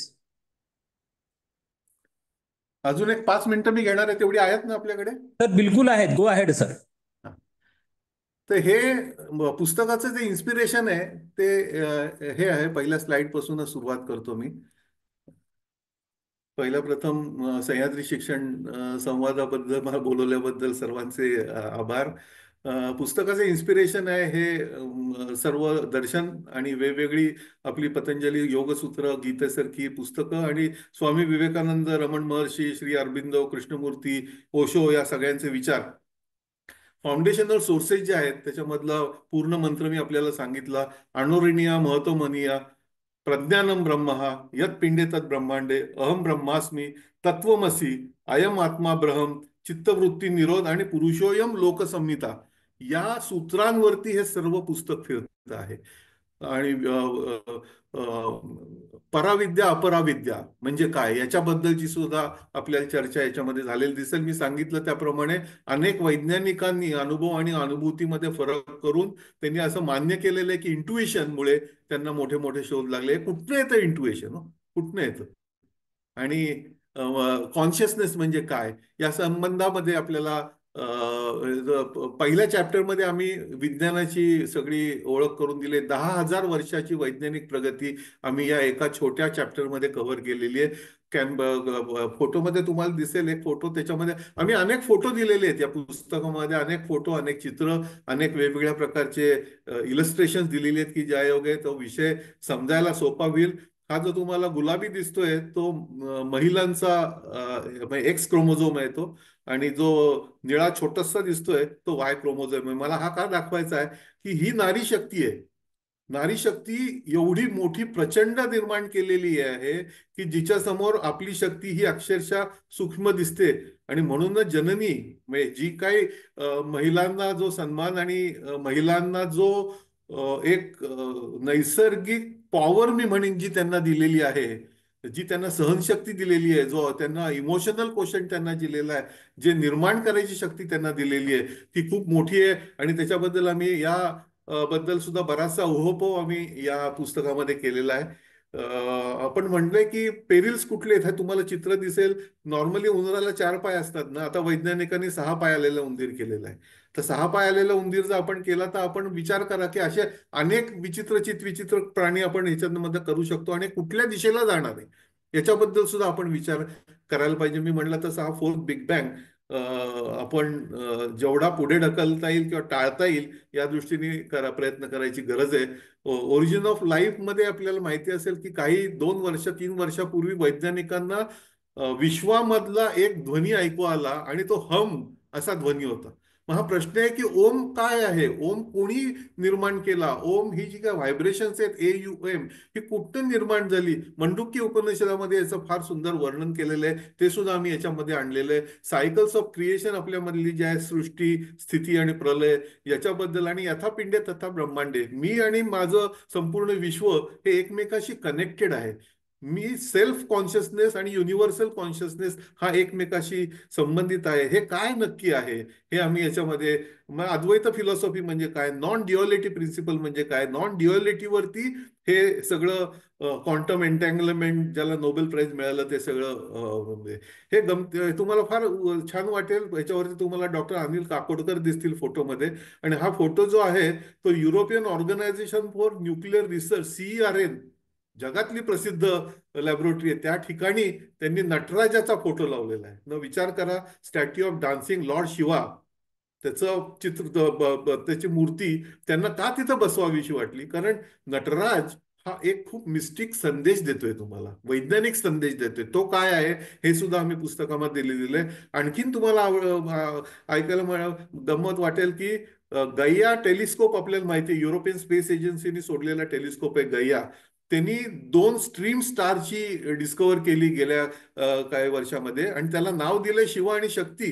हे तुम्ही बघितलेत तर शिव आणि शक्तीचे जे तुम्हाला या ठिकाणी दिसतील, शिव आणि शक्ती हे ऍक्च्युअली त्यांनी क्रिएट केलेली पिक्चर्स मी तुम्हाला दाखवतोय. ही काय आमच्या मनची केलेली नाही आहेत, आणि नावं सुद्धा त्यांनी दिलेली आहेत. युरोपियन सॅटेलाइट एजन्सीने दिलेलं नाव आहे शिव आणि शक्ती. तर व्हॉट इज लाईफ, कुठनं आलं हे सगळं, बायोलॉजिकल आहे, सोशल आहे का स्पिरिच्युअल डायमेन्शन काय आहे. Life seems to be an orderly march past review stand of genes from beginning of time to now. Arvind श्रोडिंजरनी पूर्ण व्हॉट इज लाईफ या विषयावरती पुस्तक लिहिलंय. त्याचा उहापोह आपल्याला याच्यामध्ये केलेला दिसेल. आम्ही जेव्हा काम सुरू केलं जेनेटिक्सचं त्यावेळेला एपिजेनेटिक्स होरायझन मध्ये नव्हतं. एपिजेनेटिक्स म्हणजे काय, संस्कार म्हणजे काय, संस्काराचं महत्व काय, संस्कार आणि एपिजेनेटिक्स याच्यामध्ये काय साधर्म्य आहे का, संस्कार हे गर्भसंस्कारापासून सुरुवात होऊन आपण अंत्यसंस्कारापर्यंत जेव्हा जातो तेव्हा हे काय आहे, याच्या मागचं विज्ञान काय आहे, हे आम्ही याच्यामध्ये शोधायचा प्रयत्न केलेला आहे. प्रकृती आणि पुरुष म्हणजे काय नक्की, या काय संकल्पना आहेत याच्याबद्दल उहापोह केलेला आहे. मन म्हणजे काय, कुठे आहे मन, विचार करणं म्हणजे काय आणि जाणणं म्हणजे काय, याच्यामधला फरक काय, थिंकिंग आणि नोईंग याच्यामधला फरक काय, ब्रिजिंग माइंड ब्रेन आणि युनिव्हर्सल कॉन्शियसनेस काय आहे, हे मॉडर्न न्यूरोसायन्स याच्यामध्ये काय म्हणतं. मग त्याच्यामध्ये न्यूरल लिंक्स, नवीन जो काही कंपनी तयार झालेली आहे तुमच्या ब्रेनमध्ये चिप टाकून अनेक गोष्टी करायचा प्रयत्न करतायत, त्याची डेंजर्स काय आहेत. मगाशी तुम्हाला मी लुसी सांगत होतो ते काय त्याच्यामधनं निर्माण होईल. आपल्या स्वप्न अवस्था म्हणजे काय, स्वप्न म्हणजे काय, माइंड रिडिंग म्हणजे काय, टेलिपॅथी म्हणजे काय, माइंड ट्रॅव्हल म्हणजे काय. हा चॅप्टर खूप अवघड होता आम्हाला लिहायला आणि हा तुम्हाला वाचायला खूप आवडेल. अतिशय इंटरेस्टिंग पद्धतीने हा chapter what is mind from thinking to knowing याची चर्चा नोबेल प्राइज विनर जे आहेत ब्रायन जोसेफसन त्यांच्याशी मी ऑक्सफर्ड युनिव्हर्सिटीमध्ये जाऊन केली. ते ऑक्सफर्डचे प्रोफेसर ऑफ फिजिक्स आहेत. तर त्यांचं सध्याचं काम जे आहे ते unification of mind and matter याच्यावरती ते काम करतात. ओरिजिन ऑफ थिंकिंग काय आहे याच्यावरती त्यांचं काम चालू आहे. पण हे सगळं जे आहे ते आमच्या शास्त्रामधलं आहे. हो, आमच्या इथले लोक याच्यावरती जर काम केलं तर तीच लिडरशिप आपल्याला मिळू शकते. माइंड आणि ब्रेनमध्ये फरक काय आहे हे चिप जे बसवली मगाशी मी तुम्हाला सांगितली, तुम्ही चिप शकता human first human received implant just few months ago. आपण ही बातमी सुद्धा वाचलेली असेल. पण याचे परिणाम काय होणार आहेत, आपला जरी उद्देश चांगला असला तरी या चुकीच्या हाती जर हे तंत्र पडलं तर त्याचे काय परिणाम होऊ शकतील याचा उहापोह या पुस्तकामध्ये तुम्हाला झालेला दिसेल. नंतर हु एम आय, बॉडी का सोल, कोण आहे आम्ही, questioning our own identity. Material body आहे का स्पिरिच्युअल इसेन्स आहे, कोण आहेत आम्ही, are we in the minority in our own body. तुम्हाला आश्चर्य वाटेल, आपल्या शरीरामधल्या पेशींची संख्या जर बघितली तर मनुष्याच्या पेशींची संख्येपेक्षा जास्ती मायक्रो ऑर्गॅनिझमची संख्या आपल्या शरीरामध्ये आहे. आपल्या शरीरामध्ये त्यांचा विचार न करता आपण आपलं स्वास्थ्य राखू शकणार नाही. लेवल्स ऑफ आयडेंटिटी काय आहेत, physical, mental, social, digital, religious identity आहे, स्पिरिच्युअल आयडेंटिटी आहे. कोशा ही कन्सेप्ट ही खूप मोठी कन्सेप्ट आहे, याच्यावरती जे संशोधन करतील त्यांना नोबेल प्राइज नक्की मिळू शकेल. कन्सेप्ट ऑफ कोशा, अन्नमय कोश आहे, प्राणमय कोश आहे, विज्ञानमय कोश आहे, हे काय संकल्पना आहे योगामधल्या संकल्पना, याचा तुम्हाला याच्यामध्ये उहापोह केलेला दिसेल. माया म्हणजे काय, इल्युजन म्हणजे काय, शंकराचार्य काय सांगतायत आपल्याला, हु एम आय, मी कुठनं आलोय, पर्पज काय माझा. पर्पज ऑफ लाईफ फक्त इकिगाई नाही जे आता पुस्तक चालतंय. पर्पज ऑफ लाईफ पुरुषार्थामध्ये जेवढा सांगितलेला आहे तो आपण धर्म, अर्थ, काम, मोक्ष आणि त्याच्यामधनं सायन्स, हॅपीनेस कसं पुढे येऊ शकतो, योगाचा याच्यामध्ये कसा उपयोग होऊ शकतो, योगाचे कुठले कुठले प्रकार आहेत आणि कोणाला कुठला प्रकार योग्य वाटेल तो त्यांनी घ्यायची मुभा आहे तुम्हाला. मग तो कोणी ज्ञान योग घेईल, कोणी भक्ती घेईल, कोणी कर्म घेईल, कोणी राज घेईल, तुमच्यावरती आहेत. ब्रह्मचर्यापासून गृहस्थाश्रम, वानप्रस्थाश्रम, संन्यासाश्रम, काय काय सांगतायत आपल्या ज्ञान पद्धती, याचा सर्व उहापोह तुम्हाला याच्यामध्ये झालेला दिसेल. चक्राची संकल्पना आहे. चक्रामध्ये तर मी म्हणेन चक्र ही एक एनर्जी लेवल्स आपल्या बॉडीमधल्या आहेत. तुम्ही जर डेड बॉडीवरती डिसेक्शन केलं आणि विचारलं याच्यात कुठे चक्र दिसते आणि तुमची संकल्पना सगळी भोंदू आहे, तर मी म्हणेन की चुकीच्या पद्धतीने तुम्ही विचारताय. कारण ही चक्र ही जिवंत माणसामध्ये असलेली संकल्पना आहे. डेड बॉडीमध्ये तुम्हाला चक्र नाही दिसणार, ते ऊर्जा स्त्रोत आहेत. आणि चक्रांची संकल्पना सुद्धा खूप अभूतपूर्व आहे. हे जे तुम्हाला दुसरं स्टेप वाईज दिसतंय त्या सगळ्या सिद्धी आहेत. एका पाठोपाठ एक सिद्धी, तुम्ही जेव्हा योग मार्गावर जातात तेव्हा तुम्हाला या सिद्धी एका पाठोपाठ एक मिळत राहतात. आणि या सिद्धी ज्या आहेत त्या तुमच्यामधले अडथळे आहेत, तुमच्या इव्हॉल्युशन मधले, तुम्हाला अंतिम सत्याकडे घेऊन जाणाऱ्या मार्गाकडे रोखणारे अडथळे आहेत. त्याच्यामध्येच तुम्ही जर गुंतून गेलात तर तुम्ही पुढे जाऊ शकत नाहीत. आणि लुसीमध्ये या सिद्धी तिला मिळताना दाखवलेल्या आहेत. आणि म्हणून शेवटी तो वैज्ञानिक लुसीला विचारतो, जेव्हा ती दिसेनाशी होते तेव्हा तो लुसीला विचारतो, लुसी वेअर आर यू. तेव्हा लुसीचं सिनेमा संपतानाचं उत्तर आहे, now I am everywhere. This is the connection between self and universal consciousness, Atman and Brahman. आत्मा आणि परमात्मा हे जे काही कनेक्शन्स आपण म्हणतो ती थिमॅटिक आहेत पण ती खूप गहन आहेत. त्यांचं कमीत कमी आपण उघड्या डोळ्याने बघून मोकळ्या मनाने विचार तरी करायला शिकलं पाहिजे. एवढंच आमचं याच्यामध्ये म्हणणं आम्ही मांडलेलं आहे. नंतर मृत्यू म्हणजे काय, मृत्यू म्हणजे सुरुवात आहे शेवट आहे, काय आहे हे मृत्यू म्हणजे, मृत्यूनंतर काय होतं. प्रत्येक पेशीला माहिती आहे केव्हा मरायचं, ज्याला आम्ही अपोप्टोसिस म्हणतो. प्रत्येक पेशी ही कॉन्शियस आहे. प्रत्येक पेशीमध्ये हे ज्ञान आहे. पेशी कशाला, हा डास इथं आता तुम्हाला शेजारी बाहेर गेला तर हिंटाना दिसतो, त्याला बरोबर माहिती असतं कुठल्या वेळेला येऊन तुम्हाला चावायचं. कोण शिकवतं त्याला? हे प्रज्ञान आहे. ही ही जी काही नैसर्गिक देणगी आहे ना प्रत्येकाला मिळालेली, ती नैसर्गिक देणगीकडे आपण बघायला पाहिजे. मृत्यू म्हणजे काय, पुढे मृत्यूनंतर काय होतं, लाईफ अँड डेथ सायकल्स आपल्याकडे सांगितलेली आहेत. केवढ्या मोठ्या संकल्पना आहेत. म्हणजे तुम्हाला आता या छोट्या भाषणामध्ये मला नाही सांगता येणार, पण जेव्हा आम्ही या संकल्पना वैज्ञानिक दृष्टिकोनातून विचार करून त्याचा आमची मते कुंठित होते, तुम्हाला खरंच सांगतो. परंतु हे सगळं करताना मात्र आपण लक्षात घ्यायला पाहिजे की याच्यामध्ये छद्म विज्ञान कुठेही येता कामा नये, याच्यामध्ये भोंदूगिरी कुठेही येता कामा नये, सुडो सायन्स याच्यामध्ये कुठे येता कामा नये. त्यामुळे तुम्हाला या पुस्तकामध्ये दिसेल की हे पुस्तक आम्ही लिहिताना आम्हाला हे जागतिक पुस्तक करायचं होतं, ग्लोबल बुक आहे हे पुस्तक पूर्णपणे निरपेक्ष ॲग्नॉस्टिक ज्याला म्हणतो आपण, बॅलन्स्ड आहे. हे कुठल्याही बाजूला झुकत नाही, हे विज्ञानाकडेही झुकत नाही, हे अध्यात्माकडेही झुकत नाही. आणि हे तुम्हाला कुठेही प्रिस्क्रिप्शन देत नाही, तुम्ही हे करा हे करू नका असं नाही. आम्ही तुम्हाला संपूर्ण माहिती देतो आणि वाचकांनी आपापली मतं तयार करावीत या माहितीच्या आधारावरती, हे आम्ही सांगतो. आम्ही म्हणतो की ओम टू जिनोम, म्हणजे आपण जिनोम टू ओम ही ट्रॅजेक्टरी घ्यायची गरज आहे. आणि युनिटी इन डायव्हर्सिटी जी आहे, आणि ही आपण बघताना आपल्याला असं म्हणायला पाहिजे की याच्यातनंच आपल्याला ओम सीन कडे जाता येईल. आणि शेवट आम्ही या पुस्तकाचा केलेला आहे तो गीतेमधल्या श्रेयस आणि प्रेयस या संकल्पनेमधून. आपल्यापुढे दोन चॉईस आहेत.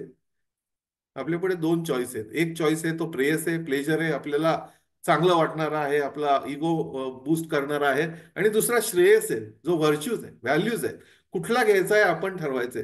आपण श्रेयस पाथवरती जायचंय का प्रेयस पाथवरती जायचंय, याच्यावरती आपलं आणि आपल्या पृथ्वीचं आणि विश्वाचं भवितव्य अवलंबून राहणार आहे. ओम सीन हा जो पाथ आहे हा युनिव्हर्सल पीस आणि वेलबिंग कडे जाणार आहे. आणि त्याच्याकडे जाण्यासाठी आपल्याला काय काय करायला पाहिजे याचा उहापोह आपल्याला याच्यामध्ये दिसेल. मात्र ओम सीन मध्ये जाण्यासाठी आपण नक्की काय करायला पाहिजे, नक्की ओम सीन म्हणजे काय, हे मात्र आम्ही या पुस्तकामध्ये मांडलेलं नाहीये.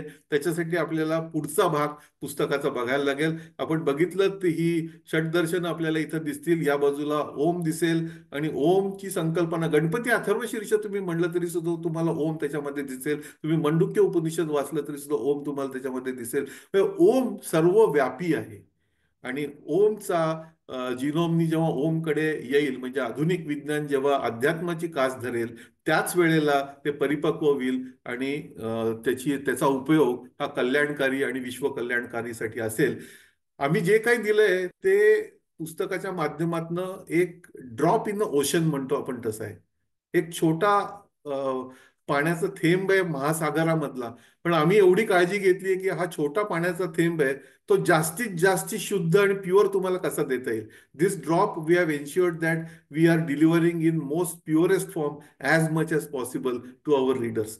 हे पुस्तक दिसतंय तुम्हाला. आणि ही जी लिंक आहे ती क्लिक केल्यानंतर माझ्या इथं झाली तर मी करीन, नाही तर मी ऑर्गनायझर्सकडे दिलेली आहे. हे पुस्तक प्रकाशित करताना दिल्लीमध्ये प्रकाशित झालं. मी स्वतः विज्ञानाचा विद्यार्थी असलो तरी सुद्धा मी असं मानतो की विज्ञान जर ह्युमॅनिटीज आणि आर्ट्स बरोबर नाही गेलं तर विज्ञान अपुरं आहे. Science has to travel with social science, humanities and arts. म्हणून मला हे पुस्तक आर्ट फॉर्म मध्ये द्यायचं होतं. मी म्हणलं की 1000 words can be express in one picture, पण मूव्हीमध्ये तर multiple 1000 words can be captured तर हे पुस्तकाचं सार आम्ही 12 मिनिटाच्या व्हिडिओमध्ये कॅप्चर केलेलं आहे. 12 मिनिटाचा व्हिडिओ आहे आणि तो मला आपल्या ट्रॅडिशनल आर्ट फॉर्म मधून दाखवायचं होतं. म्हणून गुरुस्वरूप उडगी पुण्यामधला ग्रुप आहे, त्यांच्याबरोबर एक वर्षभर आम्ही काम केलं आणि 12 मिनिटाची आम्ही ही फिल्म तयार केली आहे. ज्ञान मार्ग उजियारा आहे ही त्याची थीम आहे. अज्ञानातून ज्ञानाकडे, ज्ञानातून प्रकाशाकडे, विज्ञानातून अध्यात्माकडे आणि माध्यमातून प्रज्ञानाकडे आपली वाटचाल कशी होईल याच्या संबंधातला हा विचार तुम्हाला या माध्यमातून दिसेल. आणि शंकर महादेवन यांनी हे गायलेलं आहे. आपण आज तर मी तुम्हाला पूर्ण गाणं नाही ऐकवणार आहे ते, पण त्याचा 1 मिनिटाचा टीझर आहे, तो तुम्हाला आता ऐकवता येईल. पण तुम्ही जरूर आपल्या कुटुंबियांबरोबर हा व्हिडिओ बघा आणि हे पुस्तक वाचा आणि भारतीय ज्ञानपरंपरेकडे एक वेगळ्या दृष्टीने बघा. एक आत्मसन्मान आपल्याला परत मिळाला या माध्यमातनं, हे आपण समजून त्याच्याकडे आपण एक कमिटमेंट म्हणून आपण बघायला पाहिजे. आणि आपला विषय कुठलाही असला तरी त्या विषयामध्ये आपल्या भारतीय ज्ञानाचा आपण कसा उपयोग करून पुढे जाता येईल या संदर्भाने विचार करा. ह्याच्यातनं जर अशी प्रेरणा घेऊन आपले तरुण विद्यार्थी जर पुढे आले तर तीच आम्हाला खूप मोठी पोचपावती ठरेल. देवळणकरजी, आपण हा अभिनव उपक्रम सुरू केलेला आहे आणि त्यामध्ये मला विशेष निमंत्रित केलं. आणि करमळकर सर, आपण सुरुवातीला अतिशय उत्तम प्रस्तावना दिली, त्याबद्दल दोघांचे आभार. आणि सर्व उपस्थित प्रेक्षकांना मनापासून धन्यवाद. आपल्याला जर काही अजून शंका असतील, माहिती असेल, तर मला ईमेलवरती जरूर आपण संपर्क करू शकता. आपला हे मगरजी, आपण तो चालू करू शकता का? मी माझा स्टॉप करतो व्हिडिओ. तर आपल्या सर्वांना पुन्हा एकदा धन्यवाद. सुरुवातीपासून. षड्रिपुओं का उगम स्थान, अज्ञान घोर अंधियारा है। और सुहानी जागृत कर दे, और सुहानी जागृत कर दे। ज्ञान मार्ग उजियारा है, ज्ञान मार्ग उजियारा है, ज्ञान मार्ग उजियारा है।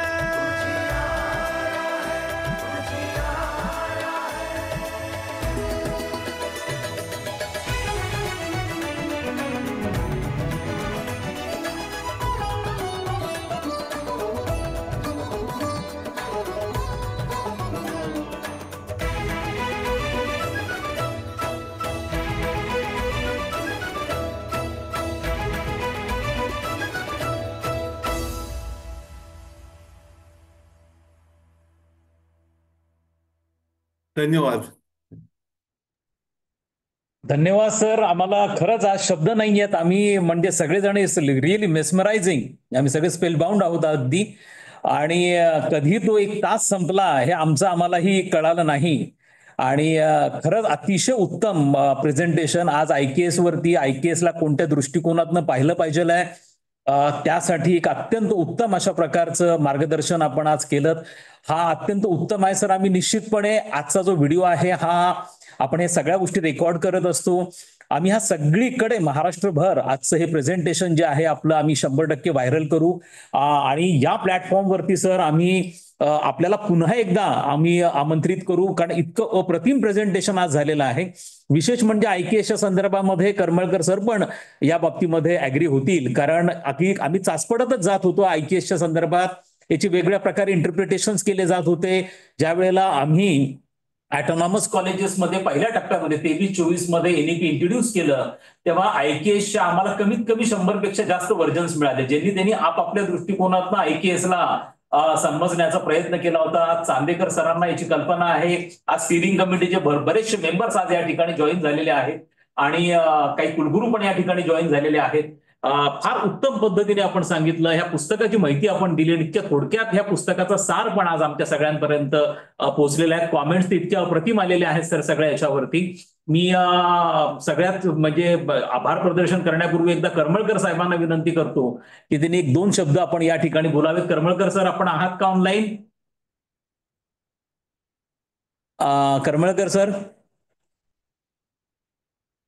मे बी मला वाटतं चांदेकर सर आहेत. चांदेकर सर आज आमच्या स्टिअरिंग कमिटीचे सन्माननीय सदस्य आहेत. संत गाडगेबाबा अमरावती विद्यापीठाचे एक्स व्हाईस चान्सलर आहेत. आमच्या एका चांदेकर सर आणि माझे सहकारी आहेत. बरोबर, आम्ही काम सर केलं. आपण आहात काही 2 मिनिटं आपण बोलू इच्छिता? हा, आता पटवर्धन सर बोलल्यानंतर तसं बोलण्याची गरज नाही, पण सर आम्ही नॅशनल एज्युकेशन पॉलिसीमध्ये एक IKSची सब कमिटी गठीत केली होती. त्याचा मी अध्यक्ष होतो आणि बाकी अनेक सदस्य होते. आता देवळणकर सर म्हणाले त्या पद्धतीने ऑटोनॉमस कॉलेजला आम्ही त्याचं सिलेबस सगळं अभ्यासक्रम तयार करायला सांगितलं होतं. ते करत असताना अनेक अडचणी आम्हाला त्या आल्या, कारण आपण लर्निंग प्रोसेसमध्ये सगळेजण असतो आणि शिकता शिकता करण्याचा प्रयत्न आम्ही करत असतो. त्यामुळे काही व्हिडिओज आपण तयार केले की जे कॉलेजेसला पाठवतो आहोत, काही विषयांचे सिलेबस आपण तयार केले जे कॉलेजेसला दिले, कार्यशाळा आपण घेतली. पण सर आजचं आपलं व्याख्यान जे आहे, खरं म्हणजे आम्हाला उशीर झाला असं मला आज वाटलं. कदाचित या व्याख्यानाचं आयोजन आधी झालं असतं तर अनेक कन्सेप्ट आमच्या पुन्हा दूर झाल्या असत्या. त्यामुळे मी तुम्हाला मनापासून सर धन्यवाद देतो आज, की एका अर्थाने महाराष्ट्रातले जे काही प्राध्यापक या ठिकाणी उपस्थित आहेत, नक्की आपल्या व्याख्यानाचा आज उपयोग होईल आणि आम्हालाही NEP स्टेअरिंग कमिटीच्या माध्यमातून काम करायला ते सोपं जाईल. पुन्हा एकदा धन्यवाद. धन्यवाद. धन्यवाद सर. आज आपल्याकडे डायरेक्टर टेक्निकल एज्युकेशन डॉक्टर विनोद मोहितकर सर पण आहेत. विनोद मोहितकर सर, आपण ऑनलाईन आहात का? आहे. हा मोहितकर सर, 1-2 मिनिटं आपण जरूर बोलावं. खूप अप्रतिम माहिती पटवर्धन सरांनी दिली आणि याबद्दल त्यांचे मनपूर्वक आभारी आहोत आपण सर्व. म्हणजे इतकं हे जे काही एका तासात सरांनी जे सांगितलं ते मंत्रमुग्ध करण्यासारखं होतं आणि याच्यातल्या बऱ्याचशा बाबी आपल्याला सुद्धा नव्याने कळलेल्या आहेत. आणि खरंच चांदेकर सरांनी म्हटल्याप्रमाणे पटवर्धन सरांचं हे व्याख्यान म्हणण्यापेक्षा आपण जेव्हा IKS जेव्हा सुरुवात केली देवणकर सर, तेव्हा सरांकडनं आपण मार्गदर्शन घेऊन पुढे गेलो असतो तर कदाचित आणखी क्लॅरिटी आपल्या कमिटीला आणि संस्थांना सुद्धा मिळाली असते. पण नेव्हरदलेस आज जी माहिती मिळाली या अनुषंगाने आपल्याला आणि आपल्या सर्व संस्थांना याचा नक्कीच to enrich the IKS system हे नक्कीच होऊ शकेल. आणि याकरता पटवर्धन सरांचे आणि आपले सुद्धा मनपूर्वक अभिनंदन आणि आभार. थँक्यू. धन्यवाद. धन्यवाद सर. मला एक विनंती सगळ्यांना करायची होती की आपल्याला माहितीये की या पुस्तकाचे जे रिव्ह्यू आलेत ना सर, त्या रिव्ह्यू मध्ये लोकांनी असं लिहिलेलं आहे की हे पुस्तक त्यांना होमोडियस आणि सेपियन याच्यापेक्षा सुद्धा जास्ती वाटलं, कारण याच्यामध्ये आम्ही होमोडियस पासून होमो स्पिरिच्युअल आपण व्हायला पाहिजे हे सांगितलंय. म्हणजे स्पिरिच्युअलिटीचा अँगल हा त्याच्यामध्ये जास्ती आणलेला आहे आणि मुख्य म्हणजे भारतीय ज्ञानशाखांवरती अवलंबून आहे. हे ग्लोबल पुस्तक आहे. इंडियन ऑथर्सना खूप मोठ्या प्रमाणावरती एक इम्पिडेमेंट आहे इंटरनॅशनली आणि त्याच्यासाठी आपल्यासारख्या लोकांचे रिव्ह्यूज हे गुडरीड्स वरती किंवा Amazon वरती हे येणं अत्यंत गरजेचं आहे. तर म्हणजे पुस्तक तर तुम्ही जरूर घेऊन ते वाचा, पण त्याचे रिव्ह्यू मात्र तुम्ही जरूर या सगळ्या साईट्स वरती, गुगल वरती म्हणा किंवा इकडं, ते आपल्या विद्यार्थ्यांनाही वाचायला आणि लिहायला प्रेरित करा. कारण नाहीतर हे जे ज्ञान आहे किंवा हे जे काही प्रयोग आहे किंवा हा जो काही प्रयत्न आहे हा सीमित राहतो आणि याला मोठ्या स्तरावरती अजून जर घेऊन जायचं तर याला आपल्या सगळ्यांच्याकडनं सहकार्याची आणि तुमच्या सगळ्याच्या मार्गदर्शनाची आवश्यकता आहे. हे पुस्तक वाचल्यानंतर तुम्हाला जर असं वाटलं की काही विषयांमध्ये आपल्याला काही सूचना असतील किंवा काही विषय जर तुम्हाला असं वाटलं की राहून तर ते सुद्धा तुम्ही जरूर कळवा, कारण याच्या पुढच्या आवृत्तीमध्ये आम्ही त्याचा नक्की विचार करू. पण याचा उपयोग करून मला असं वाटतं की एक भारतीय ज्ञानशाखाची जगाला योग्य तऱ्हेने ओळख करून द्यायचा हा प्रयत्न केलेला आहे. Yes, thank you very much sir.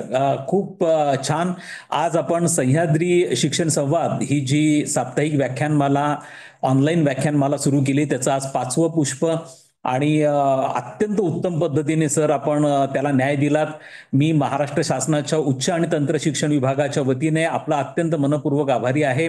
आजच्या या ऑनलाईन व्याख्यानमालेसाठी आदरणीय करमळकर सर जे स्टिअरिंग कमिटीचे चेअरमन आहेत, आदरणीय मुरलीधर चांदेकर साहेब जे माजी कुलगुरू पण आहेत आणि आमच्या स्टिअरिंग कमिटीच्या अनेक सब कमिटीचे स्वतः हेड आहेत.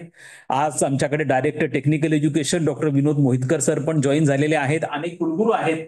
आता मला नाव जर मी घेतलं तर खूप जणांचे नावं मला समोरही दिसत आहेत. अनेक प्रकुलगुरू, डीन्स पण जॉईन झालेले आहेत. प्राचार्य मोठ्या संख्येने आहेत. त्याचं लाईव्ह स्ट्रीमिंग पण सर आपण युट्यूबला आजचं हे केलेलं होतं आणि आपण याला ऑलरेडी रेकॉर्ड झालंय. लिंक आपल्या सगळ्यांना माहिती आहे. आपलं स्वतःचं युट्यूब चॅनल आहे. उद्या आम्ही हे ट्विट पण करणार आहोत आणि हे ट्विट केल्यानंतर हे आम्ही फार मोठ्या प्रमाणावरती फार अगदी केंद्रापासून म्हणजे HRD मिनिस्टरांपासून आम्ही सगळ्यांना टॅग करतो याला.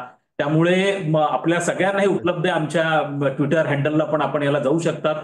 आम्ही अत्यंत मनपूर्वक अखंडितपणे आजचं हे 5वं पुष्प आपण केलंय. पुढच्या शुक्रवारी मला वाटतं 3 जानेवारी पुढचा शुक्रवार आहे.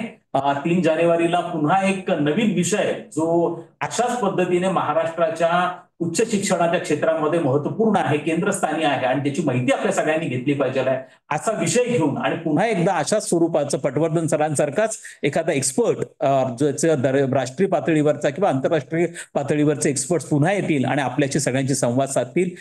तोपर्यंत मी आपल्या सगळ्यांची रजा घेतो. पुन्हा एकदा उच्च आणि तंत्र शिक्षण विभागाच्या वतीने आपल्या सगळ्यांचे मनपूर्वक आभार मानतो आणि आज या ठिकाणी हे जे 5वं पुष्प आहे त्याची सांगता या ठिकाणी झालं असं घोषित करतो. धन्यवाद. Thank you sir. नमस्कार. धन्यवाद. धन्यवाद सर. धन्यवाद. Thank you sir. थँक्यू.